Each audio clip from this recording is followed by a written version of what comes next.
میں نثار تیرے کلام پر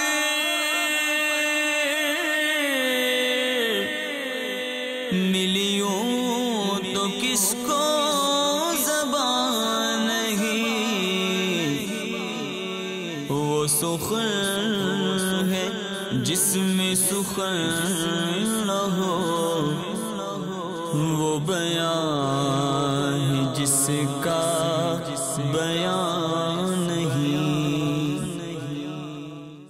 الحمدللہ رب العالمین والصلاة والسلام علی سید المرسلین، اما بعد فاعوذ باللہ من الشیطان الرجیم، بسم اللہ الرحمن الرحیم، والصلاة والسلام علیک یا رسول اللہ وعلى آلك وأصحابك يا حبيب الله، والصلاة والسلام عليك يا نبي الله وعلى آلك وأصحابك يا نور الله۔ میرے پیارے اسلامی بھائیوں اور مدنی چینل کے ناظرین، مدنی چینل کے سلسلے پیارے آقا کی پیاری باتیں میں آپ کی خدمت میں حاضر ہیں۔ آئیے سلسلے کی ابتدا امام الانبیاء صلی اللہ تعالی علیہ وآلہ وسلم کی ذات گرامی پر درود پاک پڑھنے کی فضیلت سننے سے کرتے ہیں۔ فرمان مصطفیٰ صلی اللہ تعالی علیہ وآلہ وسلم ہے، اسمع صلاۃ اہل محبتی واعرفہم، اہل محبت کا درود میں خود سنتا ہوں اور ان درود پڑھنے والوں کو پہچانتا بھی ہوں۔ صلو علی الحبیب صلی اللہ تعالی علی محمد وعلی آلہ وصحبہ وبارک وسلم۔ میرے پیارے اسلامی بھائی اور مدنی چینل کے ناظرین، صحیح مسلم کی حدیث مبارکہ ہے اور سیدنا صہیب رضی اللہ تعالی عنہ، آپ اس حدیث کے راوی ہیں، فرماتے ہیں کہ اللہ تعالی جل جلالہ کے پیارے حبیب، حبیب لبیب، دکھی دلوں کے طبیب صلی اللہ تعالی علیہ وآلہ وسلم نے ارشاد فرمایا، عجباً لامر المؤمن، مومن کا معاملہ بڑا پسندیدہ ہے، ان امرہ کلہ لہ خیر، اس لیے کہ مومن کے لیے ہر حال میں بھلائی ہی بھلائی ہے۔ مومن کا معاملہ بڑا پسندیدہ ہے، ہر حال میں مومن کے لیے بھلائی ہی بھلائی ہے۔ وَلَيْسَ ذَلِكَ لِأَحَدٍ إِلَّا لِلْمُؤْمِنِ، یہ مقام و مرتبہ ایمان والے کے سوا کسی کے حصے میں نہیں، جس کے دونوں ہاتھوں ہی میں لڈو ہوں، ہر حال میں اس کے لیے بھلائی ہی بھلائی ہو۔ یہ مقام و مرتبہ مومن کے سوا کسی کے لیے نہیں۔ یہ فرمانے کے بعد نبی محترم شفیع امم تاجدار عرب و عجم صلی اللہ تعالی علیہ وآلہ وسلم نے اس کی مزید وضاحت فرمائی۔ میرے آقا ارشاد فرماتے ہیں، ان اصابتہ سرا شکرا فکان خیر اللہ، وان اصابتہ ضرا صبرا فکان خیر اللہ۔ زندگی میں دو ہی حالتیں ہوتی ہیں، کبھی خوشی کبھی غم، تیسری حالت کوئی نہیں ہے نا، کہ بندہ اب خوش بھی نہیں ہے غمگین بھی نہیں ہے، یا بندہ خوش ہوتا ہے یا بندہ غمگین ہوتا ہے، دو حالتوں میں سے کوئی نہ کوئی ایک حالت پائی جاتی ہے، تیسری حالت کوئی نہیں۔ میرے آقا صلی اللہ تعالی علیہ وآلہ وسلم ارشاد فرماتے ہیں، اگر مومن کو خوشی ملے یہ اللہ کا شکر ادا کرتا ہے اور ادائے شکر کی وجہ سے اس کے لیے اجر لکھا جاتا ہے، بھلائی مل گئی۔ اور اگر تنگی آ گئی، مشکل آ گئی، مصیبت آ گئی، آزمائش آ گئی، بیماری آ گئی، بے روزگاری آ گئی، کوئی اور مصیبت آ گئی، اگر اسے تنگی پہنچے تو پھر یہ اس پر صبر کرتا ہے، فکانہ خیر اللہ، اس کا صبر کرنا ہے اس کے لیے بہتری کا سبب بن جاتا ہے، اور اللہ تعالی جل جلالہ اس پر بھی اسے بھلائی عطا فرماتا ہے۔ آپ غور کیجئے، خوشی ملی، اللہ کا شکر ادا کیا، اللہ کا شکر ادا کرنے کی وجہ سے اجر ملا۔ تنگی آ گئی، مصیبت آ گئی، آزمائش آ گئی، پریشانی آ گئی، صبر کیا، صبر کی برکت سے اللہ تعالی جل جلالہ نے اسے اجر عطا فرما دیا۔ اللہ تعالی ہمیں اپنا صابر و شاکر بندہ بنائے۔ حدیث مبارکہ تو پوری ہوئی، اس حدیث پر اگر تھوڑی دیر کے لیے غور کریں نا، ہمارے آقا صلی اللہ تعالی علیہ وآلہ وسلم نے کتنے پیارے انداز میں یہ فرمایا، عجبا لامر المؤمن، مومن کا معاملہ بڑا پسندیدہ ہے، مومن کا معاملہ بہت اچھا ہے، بہت بھلا معاملہ ہے مومن کا، کہ ہر حال میں اس کے لیے بھلائی ہی بھلائی، ادھر بڑھے تو بھی اجر، ادھر بڑھے تو بھی اجر، خوشی ملے تو بھی اجر کمانے کا ذریعہ، تنگی اور مصیبت آئے تو بھی اجر کمانے کا ذریعہ۔ ایمان والے کے لیے تو دونوں حالوں میں فائدہ ہی فائدہ ہے۔ حکیم الامت مفتی احمد یار خان نعیمی رحمۃ اللہ علیہ آپ نے ذکر فرمایا کہ جس طرح آپ پرندے کو اڑتے ہوئے دیکھتے ہیں نا، پرندہ اونچی اڑان لیتا ہے، کبھی پھر کرتا ہوا ادھر اڑ جاتا ہے، کبھی اس طرف نکل جاتا ہے، تو جس طرح پرندہ اڑتا ہے، پرندے کو اڑنے کے لیے اللہ تعالی جل جلالہ نے دو پر عطا فرمائے۔ اونچی اڑان اڑنے والا پرندہ کون سا ہے؟ جس کے دونوں پر سلامت ہوں۔ تیز رفتاری کے ساتھ اڑنے والا کون سا ہے؟ جس کے دونوں پر سلامت ہوں۔ زیادہ دیر تک اڑان لینے والا کون سا ہے؟ جس کے دونوں پر سلامت ہوں۔ جس کے دونوں پر جس قدر مضبوط ہوں گے وہ اتنی ہی اونچی اڑان اڑے گا اور اتنا ہی زیادہ سفر طے کرے گا۔ آپ ارشاد فرماتے ہیں جس طرح اللہ تعالی جل جلالہ نے پرندے کو اڑنے کے لیے دو پر دیے، ان دو پروں کے ذریعے وہ اونچی اڑان اڑتا ہے، ایسے ہی اللہ تعالی جل جلالہ نے بندہ مومن کو مقام قرب کی طرف پرواز کے لیے دو پر دیے۔ وہ دو پر کون سے ہیں؟ ایک پر صبر کا، ایک پر شکر کا۔ یہ صبر اور شکر کے پروں کے ذریعے اڑتا ہوا مقام قرب کی طرف بڑھتا ہے، اللہ تعالی جل جلالہ کی رضا کی دولت پانے میں کامیاب ہوتا ہے، رب کریم کا قرب پانے میں کامیاب ہوتا ہے، مقربین بارگاہ میں اپنے آپ کو شامل کرنے کرانے میں کامیاب ہوتا ہے، اس لیے کہ اللہ تعالی جل جلالہ نے اسے صبر و شکر دو نعمتوں سے نوازا۔ اللہ تعالی جل جلالہ کا کتنا کرم ہے ایمان والے پر کہ ہر حال میں اس کے لیے بھلائی ہی بھلائی لکھی گئی۔ بعض اوقات لوگ سوچتے ہیں کہ جناب امیری بہتر کہ غریبی بہتر، اس پر تبصرے بھی ہوتے ہوں گے، گفتگو بھی ہوتی ہوگی۔ کوئی کہتا ہے غریبی بہتر نہیں ہے، غریبی میں بڑی آزمائشیں ہوتی ہیں، بڑی تنگیاں ہوتی ہیں، بڑی مصیبتیں ہوتی ہیں، اور جناب غریبوں کو تو پوچھنے والا کوئی نہیں ہے، اور مختلف طرح سے جب یہ موضوع چلتا ہے تو اندر کے وہ دکھڑے سناتے سناتے سناتے پتہ نہیں کہاں سے چل کے کہاں پہنچتے ہیں۔ امیری بہتر ہے، مالداری بہتر ہے، نتیجہ یہ نکالا جاتا ہے مالداری بہت بہتر ہے۔ سیدنا عمر فاروق اعظم رضی اللہ تعالی عنہ آپ ارشاد فرمایا کرتے تھے، امیری اور فقیری یہ تو دو سواریاں ہیں، امیری بھی سواری کا نام ہے، فقیری بھی سواری کا نام ہے۔ اگر مجھے پوچھا جائے نا تم کس سواری پر بیٹھو گے تو میں جس پہ جی چاہے گا بیٹھ جاؤں گا۔ کیوں؟ اس لیے کہ فقر و شاہی واردات مصطفیٰ است۔ سرکار دو عالم صلی اللہ تعالی علیہ وآلہ وسلم کی خدمت اقدس میں حاضری کا شرف دونوں کو ملا ہے، دونوں ہی کو بارگاہ رسالت کی حاضری کی سعادت ملی ہے، تو دونوں ہی بہتر ہیں۔ یہاں اگر اس حدیث مبارکہ کے تناظر میں دیکھا جائے، امیری بہتر ہے کہ فقیری بہتر ہے؟ ایمان والے کو خوشی ملتی ہے، شکر ادا کرتا ہے، اجر کماتا ہے، تنگی آتی ہے، مصیبت آتی ہے، پریشانی آتی ہے، صبر کرتا ہے، اجر کماتا ہے۔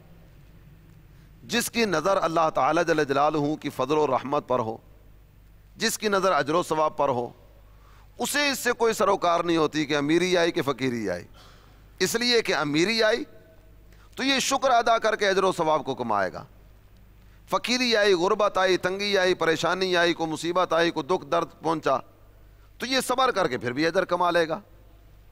نظر ایک چیز پر ہے نا، توجہ ایک چیز کی طرف ہے، اور وہ چیز کیا ہے؟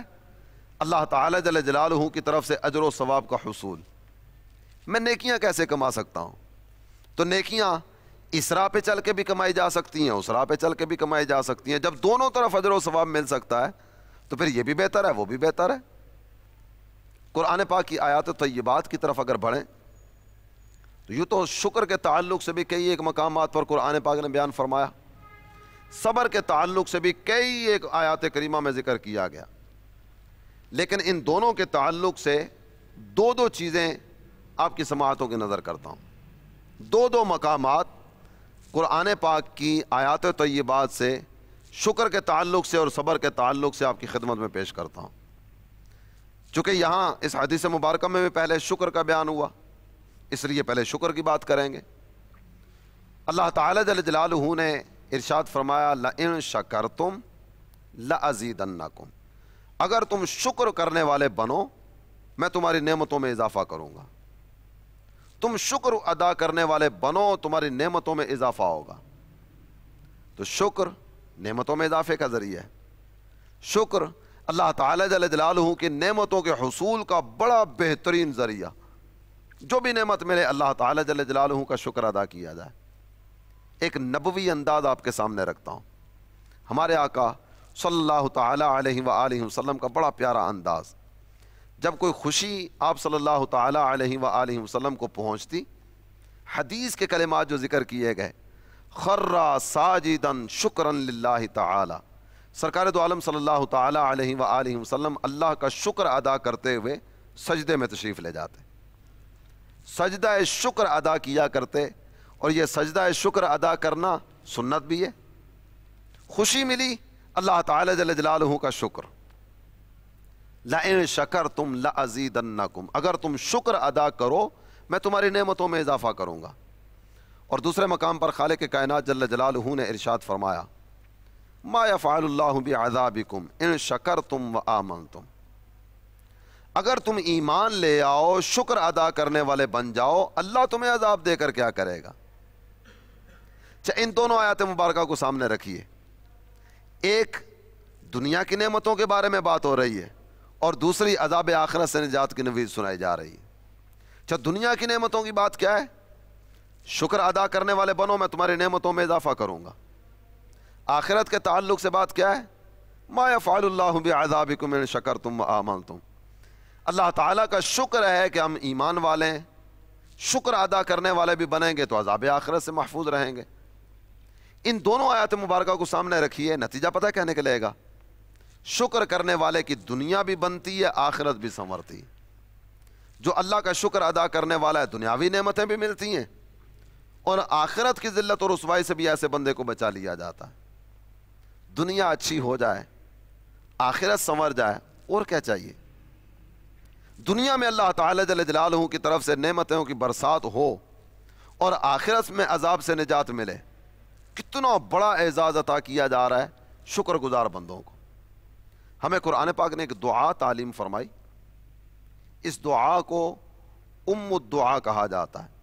ام الدعا، ام الدعا کا مطلب تمام دعاؤں کی اصل، سب سے افضل دعا، بہترین دعا، اور اگر یوں کہا جائے کہ جس نے یہ مانگ لیا وہ اس کے علاوہ کچھ بھی نہ مانگے تو اس کو کچھ مانگنے کی حاجت بھی نہیں ہے، کہ اسی ایک دعا میں اس نے سب کچھ مانگ لیا ہے۔ وہ دعا کیا ہے؟ ربنا آتنا فی الدنیا حسنہ وفی الآخرۃ حسنہ وقنا عذاب النار، اے اللہ ہمیں دنیا کی بھلائی دے دے، آخرت کی بھلائی عطا فرما اور جہنم کے عذاب سے بچا۔ دنیا کی بھلائی بھی مانگ لی، آخرت کی بھلائی بھی مانگ لی، دنیا میں بھی بھلائی مل گئی، آخرت میں بھی بھلائی مل گئی، اور کیا چاہیے؟ شکر ادا کرنے والا کتنے بڑے مرتبے پر پہنچتا ہے۔ اللہ تعالی جل جلالہ اسے دنیا میں بھی نعمتیں عطا فرماتا ہے اور آخرت میں عذاب سے نجات عطا فرماتا ہے۔ آئیے اللہ کے شکر گزار بندے بنے، اپنے رب کی رضا پر راضی رہنے والے اور نعمتوں پر اللہ تعالی جل جلالہ کا شکر ادا کرنے والے بنے۔ صبر کے تعلق سے بھی قرآن پاک کی دو مقامات سے آیات کریمہ آپ کی خدمت میں پیش کرتا ہوں۔ ایک آیت کریمہ کا حصہ، اگر یہ کہوں کہ یہاں کے جملہ حاضرین اور مدنی چینل کے کئی ایک ناظرین آیت کریمہ کے اس حصے کو پہلے سے سن چکے ہوں گے، مشہور آیت کریمہ کا حصہ، تو شاید ایسا ہی ہوگا۔ ہمارے رب عز و جل نے ارشاد فرمایا ان اللہ مع الصابرین، بے شک اللہ صبر کرنے والوں کے ساتھ، اللہ کی رحمتیں صبر کرنے والوں کے ساتھ۔ اللہ تعالی جل جلالہ صبر کرنے والوں کو اپنی رضا کی دولت عطا فرماتا ہے، صبر کرنے والوں پر اللہ تعالی جل جلالہ کی رحمتیں چھما چھم برستی۔ چاہے یہاں یہ بات ارشاد فرمائی ان اللہ مع الصابرین، اللہ کی رحمتیں صبر کرنے والوں کے ساتھ ہیں، ایک منظر بیان کیا قرآن نے قیامت کے دن کا، اس نظارے کو بھی محسوس کرنے کی کوشش کیجیے۔ وہ نظارہ کتنا پیارا. یہ میدان محشر میں جب اولین آخرین جمع ہوں گے, صبر کرنے والے بھی اسی مقام پر ہوں گے. قرآن پاک نے صابرین کے بارے میں یہ بات ذکر فرمائی, ارشاد ہوتا ہے سلام علیکم بما صبرتم. جب یہ میدان محشر میں آئیں گے, اللہ تعالیٰ جل جلالہ کے نورانی فرشتے ان صبر کرنے والوں کو آتا دیکھیں گے نا, تو ان فرشتوں کی زبان پر یہ کلمات ہوں گے سلام علیکم بما صبرتم. اے صبر کرنے والو, دنیا میں تم اپنے رب کی رضا پر راضی رہے, آج تمہارا رب تمہیں اپنی رضا کی دولت عطا فرمائے گا. سلام علیکم بما صبرتم. دنیا میں جو تم نے صبر کیا نا, اس صبر کا بدلہ تمہیں سلام ہو. فنعم عقبی الدار. آخرت کا گھر کتنا اچھا گھر ہے, آخرت کا گھر کتنا پیارا گھر ہے. میرے پیارے اسلامی بھائی اور مدنی چینل کے ناظرین, تھوڑی دیر کے لیے غور تو کیجئے, کس قدر اللہ تعالی جل جلالہ نے اعزاز و اکرام فرمایا صبر کرنے والوں کا. دنیا میں جسے ہم بہت عزت والا سمجھتے ہیں, وہ عزت والا کون ہوتا ہے؟ اس کے نام کی زندہ باد کے نعرے لگانے والے کتنے لوگ ہوتے ہیں؟ ہمارے ہاں عزت کا معیار عام طور پر جو مقرر کیا جاتا ہے وہ تو کار کوٹھی بنگلہ ہوتا ہے. کار کوٹھی بنگلے والا, اس کو سلام پیش کرنے والے کتنے؟ کو سلام کرنے والا ہوگا تو اس کے پیچھے بھی اس کے اغراض و مقاصد کی ایک اچھی خاصی فہرست ہوگی. کیوں سلام کر رہا ہے؟ اور بعض اوقات تو یہ نظارے بھی دیکھنے کو ملتے ہوں گے کہ جنہوں نے زندہ باد کے نعرے لگائے, جنہوں نے اٹھ اٹھ کر سلامیاں پیش کی, اٹھ اٹھ کر نام کے نعرے لگائے, وہ ادھر زندہ باد کے نعرے لگا رہے ہوتے ہیں, ہاتھ میں مطالبات کی لسٹ ہوتی ہے, مطالبات مان لیے گئے تو زندہ باد, نہیں مانے تو اگلے مرحلے مرد آباد. تو کیا ایسی بھی کوئی زندہ باد ہوتی ہے یعنی جس میں زندہ باد ایک لمحے اور اگلے ہی لمحے جن کی زبان پر زندہ باد تھا انہی کی زبان پر مرد آباد آ گیا؟ ان صبر کرنے والوں کی کیسی زندہ باد ہو رہی ہے. جب یہ میدان محشر میں آ رہے ہیں, اللہ تعالیٰ جل جلالہ کے نورانی فرشتے سلامیاں پیش کر رہے ہیں. حقیقی زندہ باد اللہ تعالیٰ جل جلالہ کے ان اطاعت گزار بندوں کی. اللہ تعالیٰ نبی رحمت صلی اللہ تعالیٰ علیہ وآلہ وسلم کے رخ زیبا کا صدقہ ہم سب کو بھی میدان محشر میں عزت نصیب فرمائے. اللہ تعالیٰ نبی رحمت صلی اللہ تعالیٰ علیہ وآلہ وسلم کے قدموں میں جنت الفردوس میں جگہ نصیب فرما دے. اچھا, ان دونوں باتوں کی طرف تھوڑی دیر کے لیے دوبارہ غور کیجیے.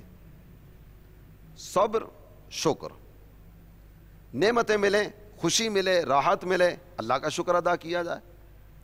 زندگی میں کوئی تنگی مصیبت آ جائے, اللہ تعالیٰ کی رضا پر راضی رہتے ہوئے صبر کیا جائے. زندگی میں یہ دونوں چیزیں آتی جاتی رہتی ہیں, کبھی خوشی کبھی غم, کبھی خوشی کبھی غم. نہیں, آپ یوں کہہ لیجئے کہ جس طرح کہا جاتا ہے نا, روپیہ دھوپ چھاؤں ہوتا ہے, پیسہ دھوپ چھاؤں ہوتا ہے, تو عام طور پر خوشی یہی سمجھی جاتی ہے جناب دولت مل گئی تو بڑی خوشی مل گئی, دولت مل گئی تو بڑی راحت مل گئی. حالانکہ کئی ایک نعمتیں اللہ تعالیٰ جل جلالہ کی ہیں. بعض اوقات اسی کو معیار بناتے ہوئے میرے پاس ہے ہی کیا جس پر میں شکر ادا کروں, یہ جملے بھی کہہ دیے جاتے ہیں. یار میرے پاس تو کچھ بھی نہیں ہے جس پر میں شکر ادا کروں, جس کو اللہ نے دیا نا وہ شکر ادا کرے, میرے پاس کیا ہے. حالانکہ اگر یہی بندہ غور کرے, جب دنیا میں آیا تھا تو ننگا تھا, آج ننگا نہیں ہے. دنیا میں آیا تھا تو بھوکا تھا, آج بھوکا نہیں ہے. دنیا میں آیا تھا ایک پیسے کا مالک بھی نہیں تھا, آج اللہ تعالیٰ جل جلالہ نے کس قدر نوازا ہوا ہے. رہنے کے لیے عالی شان مکان اللہ تعالیٰ نے دیا. رب کریم نے دنیا میں کسی کا محتاج نہیں کیا. کبھی بھی اس طرح کی صورت نہیں آئی ہوگی کہ بندہ رات کو بھوکا سویا ہو. جو یہ کہہ رہا ہے نا میں کس چیز پہ شکر ادا کروں, میرے پاس ہے ہی کیا. مانا کہ بہت لمبا چوڑا بینک بیلنس نہیں ہوگا, بہت لمبا چوڑا سرمایہ نہیں ہوگا, لیکن اگر غور کیا جائے کسی کا دینا بھی تو کچھ نہیں ہے نا. کسی کا کچھ بھی نہیں دینا تو کیا یہ اللہ کی نعمت نہیں ہے؟ عزت کی زندگی جی رہے ہو, کیا یہ اللہ کی نعمت نہیں ہے؟ جب بقیہ ساری چیزوں کو ایک طرف رکھیے, اگر یہ انسان اپنے اس جسم پر غور کرے نا, اللہ تعالی جل جلالہ نے اس جسم پر کتنی کتنی نعمتوں سے ہمیں نوازا. تجھے تیرے رب نے سالم الاعضاء پیدا کیا, کیا یہ اللہ کی نعمت نہیں ہے؟ آپ تھوڑی دیر کے لیے نابینا پہ غور کیجئے نا, نابینا سارا جسم سلامت ہے, صرف اللہ تعالیٰ نے بینائی کی نعمت سے محروم رکھا, صرف بینائی نہیں ہے. اس ایک نعمت سے محرومی کتنی ساری محرومیوں کے گڑے میں اسے ڈال دیتی ہے۔ اپنے ہی گھر میں بیچارہ وہ ایسے جناب ٹٹول کے چیزوں کو چل پھر رہا ہوتا ہے، راہ چلتے ہوئے کبھی ٹھوکر لگ جاتی ہوگی، گر جاتا ہوگا، نہ نجاست کا پتہ نہ پاکی پلیدی کا پتہ، ایسے ہی جناب وہ بعض اوقات کیچڑ میں لت پت ہوتا ہوا گزر رہا ہوتا ہوگا۔ آپ روڈ پر کھڑا کیجئے، منزل کا پتہ ہی نہیں میں نے کہاں جانا ہے، ہو سکتا ہے اس طرف جانا ہو اس طرف چلنا شروع کر دے، صرف اس ایک نعمت کی کمی، روڈ پار نہیں کر سکتا، گلی میں آگے پیچھے کہیں آ جا نہیں سکتا، صرف ایک نعمت کی کمی کی وجہ سے۔ کیا کبھی گونگے پر غور کیا ہے؟ اللہ تعالیٰ نے سارا جسم سلامت رکھا، صرف ایک نعمت زبان کی نعمت اس سے لے لی، کیسا بیچارہ تنگی والی زندگی گزار رہا ہوتا ہے۔ جس گھر میں رہتا ہے نا، اسی گھر والوں سے کوئی بات چیت کرنا چاہتا ہے، سمجھنے والے کوئی نہیں، یہ ڈھیر کوشش کر کے ہاتھ پاؤں مار رہا ہوتا ہے، اشارے کر رہا ہوتا ہے، اور اب سامنے والا اب صرف مطمئن کرنے کے لیے، سمجھا کچھ بھی نہیں، صرف مطمئن کرنے کے لیے ہاتھ کا اشارہ کر دیتا ہے تاکہ اسے یہ پتا چلے کہ میں اس کی بات سمجھ گیا ہوں، سمجھا کچھ بھی نہیں۔ یہ بیچارہ اگر رستہ بھول جائے کیسے بتائے گا میں کہاں سے آیا کہاں جانا ہے، کچھ خبر ہی نہیں۔ اس کے علاوہ اب ایک ایک نعمت پر غور کیجئے نا، کہا جاتا ہے نا تندرستی ہزار نعمت ہے، ایک ایک چیز پر غور کیجئے، کتنی چیزیں آپ کے سامنے کھلتی چلی جائیں گی۔ کیا کبھی آپ نے دمے کے مریض کو دیکھا ہے؟ بڑا پیارا موسم ہوتا ہے، ٹھنڈی ٹھنڈی ہوا چل رہی ہوتی ہے، بڑا دل ربا موسم، بڑا سہانا موسم، موسم بہار، لیکن اس بیچارے کو آپ کھلی فضا میں بھی لا کر چھوڑیں گے نا تو وہ سانس کی تنگی کی وجہ سے کتنا پریشان ہو رہا ہوتا۔ ہوا ٹھیک ٹھاک چل رہی ہے لیکن اس کے لیے یہ نعمت کم کر دی گئی نا، کیسی عجیب سی کیفیت ہوتی ہے، یوں بعض اوقات لگتا ہے کہ جناب ابھی اس کی جان نکلی کہ نکلی، کیسا بیچارہ تنگی کی زندگی گزار رہا ہوتا ہے ایک نعمت کی کمی کی وجہ سے۔ تیرے رب نے تجھے سالم الاعضاء پیدا کیا، اب بھی کہتا ہے میں کس چیز کا شکر ادا کروں؟ اتنی نعمتیں تیرے رب نے تجھے عطا فرمائی، اب بھی کہتا ہے میں کس چیز کا شکر ادا کروں؟ تیری بینائی سلامت، تیری سماعت سلامت، تیری بصارت سلامت، قوت گویائی تیرے رب نے تجھے عطا فرمائی، تیرے پاؤں سلامت، تیرے ہاتھ سلامت، تیرا دماغ صحیح انداز میں کام کرتا ہے، تیرے دل کی دھڑکن صحیح انداز میں کام کر رہی ہے، عمل تنفس درست انداز میں کام کر رہا ہے، نظام انہضام اچھے انداز میں چل رہا ہے، سارے کا سارا جسم تیرا سلامت ہے، اب بھی کہتا ہے میں کس چیز کا شکر ادا کروں؟ کیا کبھی اس کو نہیں دیکھا کہ راہ چلتے ہوئے ایک تیز رفتار گاڑی گزری، اس کی ٹانگ توڑ کے چلی گئی، اب یہ بیچارہ بستر پہ پڑا ہوا، کیفیت کیا ہوتی ہے؟ کروٹ بھی بدلنا چاہے نا بیچارہ کروٹ نہیں خود بدل پاتا۔ حالت کیا ہوتی ہے؟ اپنی طبعی حاجات اور ضروریات ان کو پورا کرنے کے لیے بھی دوسروں کے رحم و کرم پر ہوتا ہے، کوئی آ گیا تو ٹھیک، نہیں تو بعض اوقات وہیں اپنے بستر ہی کو آلودہ کر کے وہیں نجاست میں لوٹ پوٹ ہو رہا ہوتا ہے۔ صرف ایک نعمت صحت کی نعمت میں کچھ کمی کر دی گئی، تجھے تیرے رب نے اتنا عطا کیا، اب بھی تیری زبان پر یہی آتا ہے میں کس چیز کا شکر ادا کروں، میں کس نعمت کا شکر ادا کروں، میرے پاس ہے ہی کیا؟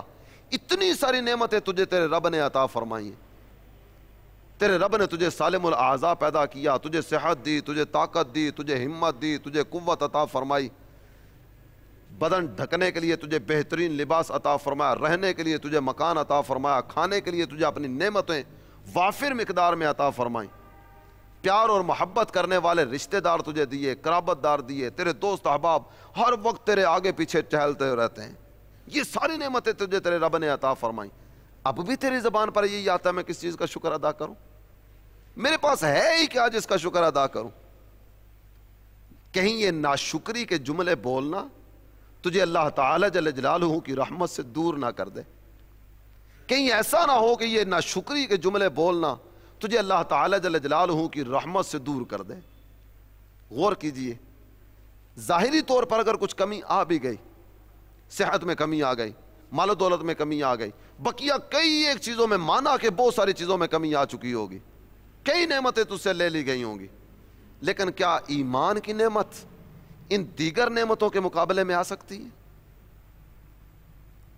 کئی ایک نعمتیں ان سے محرومی کی صورت ہو گئی، لیکن کتنا کرم ہے رب کا اور کس قدر اللہ تعالی جل جلالہ نے لطف و کرم فرمایا، تجھے ایمان کی دولت دی ہے۔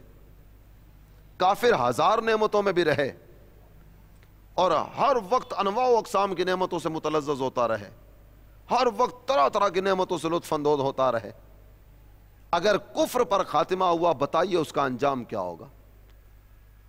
جہنم کے اٹھتے ہوئے شعلے، وَلَهُمْ عَذَابٌ عَلِيمٌ قرآن نے ذکر کیا، ان کے لیے دردناک عذاب ہے۔ وَلَهُمْ عَذَابٌ عَظِيمٌ قرآن نے ذکر کیا، ان کے لیے بہت بڑا عذاب ہے۔ عذاب مہین قرآن نے ذکر کیا، رسوا کر دینے والا عذاب ان کے لیے۔ خالدین فیہا، خالدن فیہا، یہ کلمات قرآن نے ذکر کیے، یہ ہمیشہ ہمیشہ کے لیے جہنم میں رہیں گے۔ یہاں کی چار نعمتیں مل جانا اور ہمیشہ کے لیے جہنم، اور یہاں کچھ نعمتوں میں کمی آ جانا، ایمان کی سلامتی کے ساتھ اللہ تعالی جل جلالہ کا ہمیں دنیا سے لے جانا اور جنت کی نعمتیں عطا فرمانا، کیا یہ ساری چیزیں شکر ادا کرنے کی طرف لانے والی نہیں ہیں؟ صبر کے تعلق سے بھی غور کر لیجئے۔ صبر یقیناً بہت بڑی نعمت، بہت بڑا اجر، بہت بڑا انعام والا کام۔ قرآن پاک نے اس کے بارے میں ذکر کیا، صابرین جب کل میدان محشر میں آئیں گے، صبر کی وجہ سے ان صبر کرنے والوں کو صبر کی وجہ سے دوہرا اجر عطا کیا جائے گا، بقیہ نیک اعمال پر ایک ایک اجر، اور صبر کرنے والے کو اللہ تعالیٰ دگنا دگنا اجر عطا فرمائے گا۔ یہ اجر و ثواب میں اضافہ صبر کی وجہ سے ہوا، تو کیا اب بھی صبر کی طرف قدم نہیں بڑھائیں گے کہ اللہ تعالیٰ جل جلالہ نے صبر کرنے والوں کو اس قدر نوازا، اس قدر نوازا۔ ہمارے آقا صلی اللہ تعالیٰ علیہ وآلہ وسلم، آپ کی پیاری پیاری سیرت ہمارے سامنے، صحابہ کی سیرت ہمارے سامنے، خاندان اہل بیت کی سیرت ہمارے سامنے، کیسے ظلم و ستم کے پہاڑ توڑے گئے، کس قدر مظالم کی آندھیاں چلائی گئیں، لیکن جملے زبانوں پر کیا آتے ہیں؟ اے اللہ ہم تیری رضا پہ راضی، میرے مولا تیری رضا پہ راضی۔ میدان کرب و بلا کے منظر کو سامنے لائیے نا، کس انداز میں خاندان اہل بیت کی گردنیں کاٹی جا رہی، لیکن جانتے تھے رضا مولا از ہمہ تر اولاست، اللہ کی رضا کائنات کی ساری نعمتوں سے بڑھ کر ہے۔ اللہ تعالی ہمیں اپنا صابر اور شاکر بندہ بنائے، ہمیں صبر کی توفیق عطا فرمائے، شکر کی توفیق عطا فرمائے۔ حدیث مبارکہ بیان کے اختتام پر صبر کے تعلق سے آپ کی خدمت میں عرض کروں اور گفتگو کو اپنے اختتام کی طرف بڑھاؤں۔ نبی پاک صلی اللہ تعالی علیہ وآلہ وسلم نے ارشاد فرمایا، الصبر عند الصدمۃ الاولی، حقیقی صبر کیا ہے؟ بعض اوقات ہماری زبان پر کئی طرح کے وہ شکوہ شکایت والے جملے آتے ہیں، 2 گھنٹے جناب وہ شکوہ و شکایت کی گردان پڑی، اب اس کے بعد میں یہ کہا جاتا ہے کیا کریں جناب ہم تو صبر کیے ہوئے ہیں۔ حقیقی صبر کیا ہے؟ تکلیف پہنچتے ہی صبر، صدمہ پہنچتے ہی صبر۔ تکلیف کی خبر ملی، ایمان والوں کا انداز کیا ہوتا ہے؟ ان کی زبان پر آتا ہے انا للہ و انا الیہ راجعون، ہم اللہ کی رضا پہ راضی۔ قرآن پاک نے جنت اور جنت کی نعمتوں کا ذکر کیا نا، کئی طرح کی نعمتوں کا بیان کیا۔ ان نعمتوں کا بیان کرنے کے بعد قرآن ارشاد فرماتا ہے وَرِضْوَانٌ مِّنَ اللَّهِ اکبر، اللہ کی رضا ان سب نعمتوں سے بڑھ کر ہے۔ اللہ تعالی ہمیں اپنی رضا کی دولت عطا فرمائے، ہمیں صابر بندہ بنائے، شاکر بندہ بنائے، اور اللہ کرے کہ زندگی میں کبھی بھی ہماری زبان پر شکوہ و شکایت نہ آئے۔ آمین بجاہ النبی الامین صلی اللہ تعالی علیہ وآلہ وسلم۔ میں نثار تیرے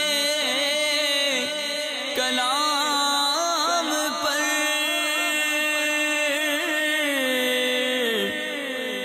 ملیوں تو کس کو زبان نہیں، وہ سخن ہے جس میں سخن نہ ہو،